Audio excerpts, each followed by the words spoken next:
I don't even know if I can fully express to you guys just how much I have a seething, burning, passionate hatred for what I call fake independent media or new corporate media. And of course, the people I'm referring to are all these fucking assholes who were out there during the pandemic that had convinced themselves that the vaccine was bad, the vaccine was poisoning you, perhaps the vaccine is even worse than getting COVID, and they would just bang that drum day in and day out and just spread this horrific misinformation that could literally lead to people fucking dying because they didn't get the vaccine and then they get COVID. And, I mean, it's just, to me, it was like such a clear example of the so-called new media being just as bad, if not worse, than mainstream media.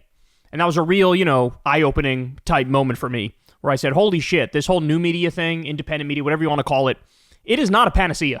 It is not like, hey, we're the good guys and mainstream media is the bad guys. No, it's way more complicated than that. And there's a lot of fucking assholes and dipshits and freaks, both in mainstream media and in new corporate media, fake independent media. And so I just have such a great example of a story here that helps bust up a lot of the fucking bullshit that they were peddling for years, which, by the way, for years there, you mentioned fucking Dr. Fauci, you cover some bullshit conspiracy about the COVID vaccine, boom, 500,000 views. 500,000 views, and people online were eating it up. I don't know why I was making a chugging noise. I was eating it, but eating it up. That's what people would do with those sorts of stories. All bullshit. All the stories were bullshit, but people were all in on the fucking anti-vax grift. A lot of these charlatans were. Joe Rogan, of course, Jimmy Dore. There's a whole bunch of them. But take a look at this news that just came out. Science News says, cancer patients who got a COVID vaccine lived much longer. From the University of Florida, groundbreaking study reveals that cancer patients who received a COVID-19 mRNA vaccine within 100 days of starting immunotherapy lived dramatically longer than those who didn't. Researchers from the University of Florida and MD Anderson Cancer Center discovered that the vaccine's immune-activating properties may boost cancer-fighting responses. Is Joe Rogan going to talk about this on his next podcast? Is he going to say, oh shit, look at that, turns out I was wrong?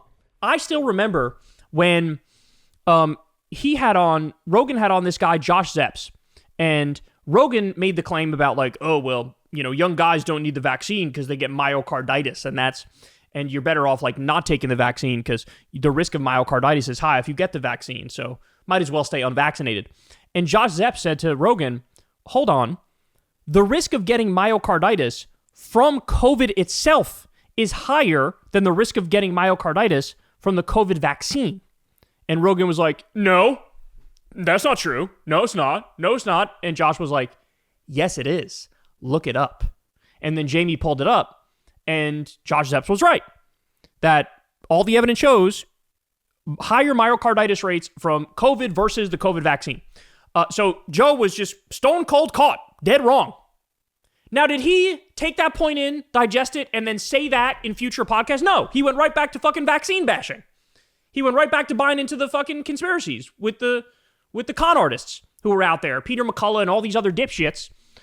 So it's like, at what point do you say, oh, this is nefarious?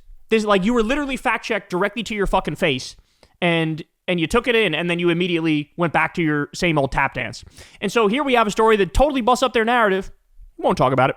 This one is in Stat 10. mRNA COVID shots may boost the effects of certain cancer treatments, study suggests. Patients who got COVID shots before starting cancer immunotherapy live significantly longer. mRNA-based COVID vaccines from Pfizer, BioNTech, or Moderna may have an unexpected benefit for cancer patients who undergo immunotherapy. A new study suggests that these vaccines might boost the effects of immunotherapy drugs, perhaps by altering the immune system and helping direct immune cells to attack tumors. That's in addition to helping protect against COVID, which can be particularly important for cancer patients who can sometimes have weakened immune systems.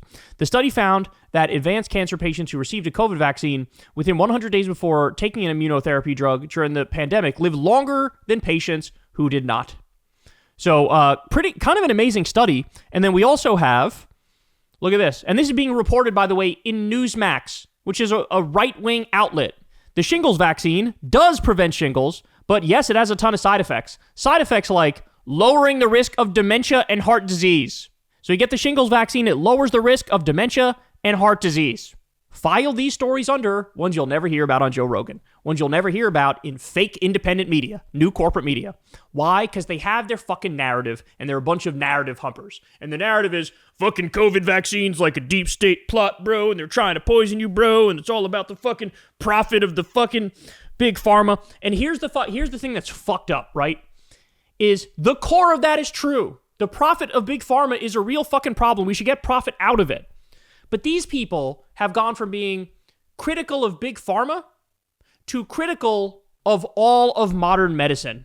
And that's where they fucking jumped the shark, and that's where they shit the bed. They went from critical of big pharma and price gouging to critical of all of modern medicine. And they acted like, they were the reasonable ones. Meanwhile, all these fucking idiots set up some fucking blog site from 2005 with some crank who claims that, methylene blue cures anal cancer or whatever the fuck. And they're like, bro, did you hear that this is facts, bro?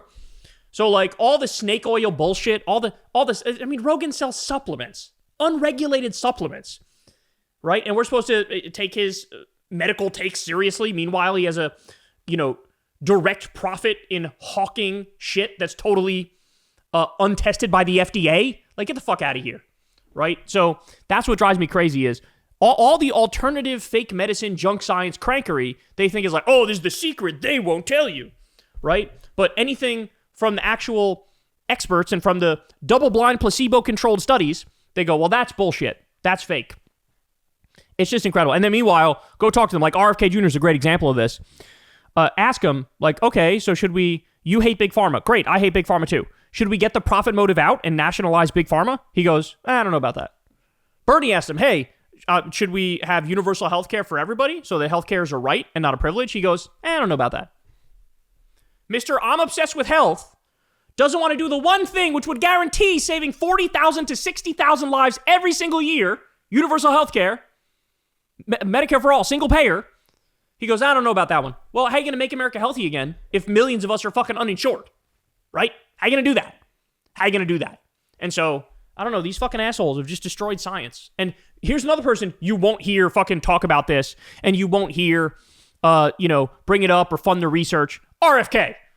Anything that shows anything positive associated with the COVID vaccine, not a chance. He'll fucking bring it up. Not a fucking chance. Zero.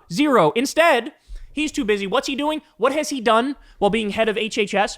He limited access to the COVID vaccine. Limited access to it. He put vaccine skeptics on the advisory panel. He fired the CDC director after a month because she refused to peddle his junk science. He fired 1,260 people at the Epidemic Intelligence Service. He ended U.S. support for the global vaccine program. He helped kick millions of people off Medicaid with Trump. He canceled the flu vaccine campaign. He's busy trying to link antidepressants to violence.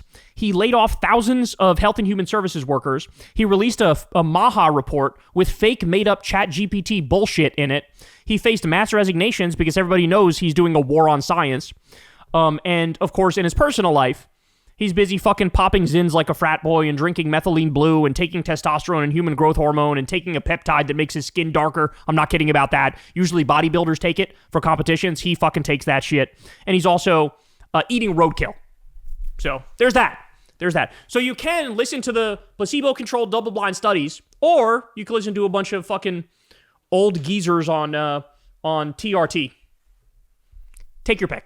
Hey y'all, do me a favor and like and subscribe. It helps out big time in the algorithm.